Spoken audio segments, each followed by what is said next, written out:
मामलों के बीच बच्चों के वैक्सीनेशन से जुड़ी अच्छी खबर सामने आ रही है। अब जल्द ही 12 साल से कम उम्र के बच्चों को भी कोरोना से बचाने के लिए वैक्सीन लगाई जा सकेगी।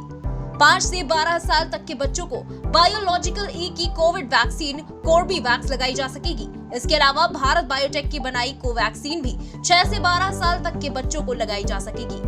DCGI ने इनको आपातकालीन इस्तेमाल के लिए मंजूरी दे दी है।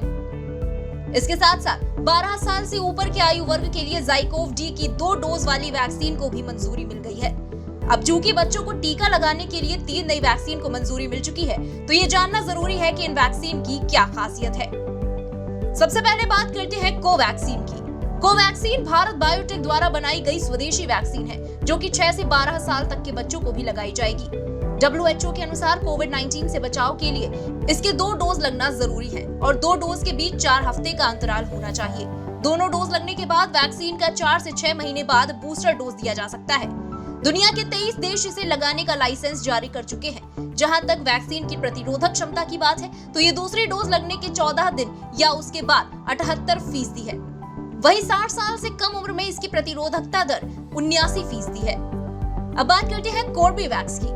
कोर्बेवैक्स फिलहाल 12 साल से ऊपर की उम्र के बच्चों को लगाई जा रही है। ये वैक्सीन देश में ही विकसित की गई है। कोविड-19 के खिलाफ ये प्रोटीन सब यूनिट वैक्सीन है। इसके 2 डोज लगते हैं। पहले और दूसरे डोज के बीच 28 दिन का अंतर होता है। इस वैक्सीन को पूरे वायरस की जगह स्पाइक प्रोटीन का इस्तेमाल करके बनाया गया है।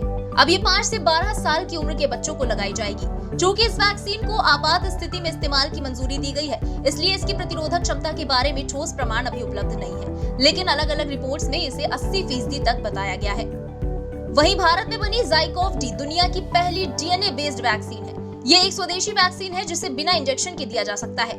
इंजेक्टर के जरिए ये वैक्सीन शरीर में डाली जाएगी, जिसमें दर्द ना के बराबर होगा। इस वैक्सीन को 3 डोज के जरिए दिया जाता है, लेकिन अब इसे 2 डोज के जरिए दिया जा सकेगा। इसकी प्रतिरोधक क्षमता क्लिनिकल ट्रायल के आधार पर 66.6% आंकी गई है। कोरोना की चौथी लहर की आशंकाओं के बीच इसे बड़ी राहत के तौर पर देखा जा रहा है, क्योंकि मौजूदा स्थिति में सबसे ज्यादा संकट स्कूल जाने वाले बच्चों पर ही नजर आ रहा था। इससे पहले 12 से 15 साल तक के बच्चों को मार्च के महीने में ZyCoV-D कोरोना वैक्सीन की 2 खुराक लगने का अभियान शुरू किया गया था, जिसका फायदा लाखों बच्चों को मिला। दिल्ली NCR के स्कूल में जो बच्चे पिछले दिनों कोरोना संक्रमण की चपेट में आए हैं, उनमें से ज्यादातर 5 से 12 साल की उम्र के हैं। XE वेरिएंट को कोविड-19 के पिछले वेरिएंट्स की तुलना में ज्यादा संक्रामक माना जा रहा है। ऐसे में जरूरी है कि बच्चों को इस नए वेरिएंट के संक्रमण से बचा कर रखा जाए। ऐसे में अगर आपको बच्चे में बुखार, नाक बहना, गले में दर्द, शरीर में दर्द, सूखी खांसी, उल्टी आना, लूज मोशन जैसे लक्षण दिखाई दे, तो तुरंत डॉक्टर से संपर्क करें। आइए जानते हैं कि बच्चों को कोरोना से आप किस तरह से बचा सकते हैं। बच्चों को कोविड-19 से बचाने के लिए उनमें साफ सफाई का पूरा ध्यान रखें। उनमें नियमित रूप से हाथ साबुन और पानी से अच्छे से धोने की आदत डालें। बच्चों को बाहर कम निकलने दें और संक्रमित व्यक्ति के करीब बिल्कुल न जाने दें। शरीर की इम्यूनिटी बढ़ाने के लिए सही खान पान का ध्यान रखें। अगर बच्चा वैक्सीनेशन के योग्य है, तो जल्द से जल्द उसे वैक्सीन लगवाएं। वैसे अगर बच्चे को कोरोना वायरस होता भी है, तो भी माता पिता को इसके लिए ज्यादा घबराने की जरूरत नहीं है, क्योंकि बच्चों में कोरोना के लक्षण काफी माइल्ड है और समय पर इलाज करवाने से बच्चे ठीक भी हो रहे हैं। हालांकि इन लक्षणों की पहचान समय रहते जरूरी है। हालांकि अभी ये साफ नहीं हो पाया है कि 6 से 12 साल के बच्चों को वैक्सीन लगाने का अभियान कब से शुरू होगा।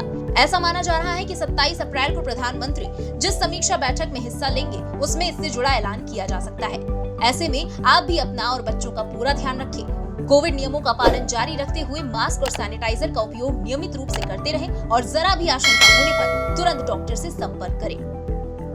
इस खास रिपोर्ट में बस इतना ही। कोविड से जुड़ी लेटेस्ट अपडेट्स और देश दुनिया की अन्य तमाम बड़ी खबरों के लिए सब्सक्राइब करें इंडिया पब्लिक खबर के YouTube चैनल को। साथ ही बेल आइकन दबाएं ताकि चैनल से जुड़ी लेटेस्ट अपडेट से आप चूक न जाएं।